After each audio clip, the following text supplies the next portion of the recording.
1 week until the U.S. presidential election, and there's a parallel campaign underway here in Canada.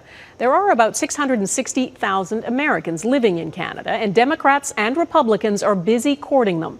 In the 2016 election, only 5% of them cast a ballot. There's a big push to up that number this time. Gill explains why. There's no door-to-door campaign to hand out buttons. Instead, volunteers like Camille Mitchell, a Democrat living in Canada, work online channels. A lot of Americans living here don't know they can vote from here.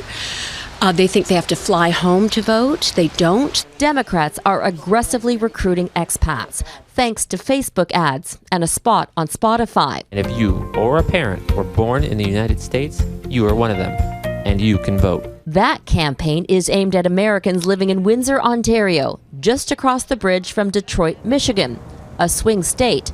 Now, their opponents, Republicans overseas, admit they're not as well organized and get the strategy. In 2016, Trump won by only 11,000 votes, and I would bet my last dollar there's more than 11,000 people with a right to vote in U.S. elections in the Windsor area alone. So does the expat vote matter? According to this political scientist, yes. The voting margins can be really slim because it's not the total popular vote. Hillary Clinton won the total popular vote.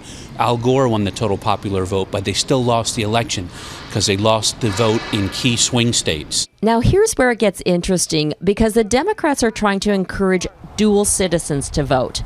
And that's where the Republicans get their backs up. To the people who just happen to have a technical claim to American citizenship in Canada and who do not identify as Americans, I actually don't think should be voting in American elections. But the Democrats are undeterred. They say all Americans need to show their true expatriate love. Imagine if every American overseas around the world voted, the impact that would have. It goes to show the philosophical and political divide even happens on this side of the border.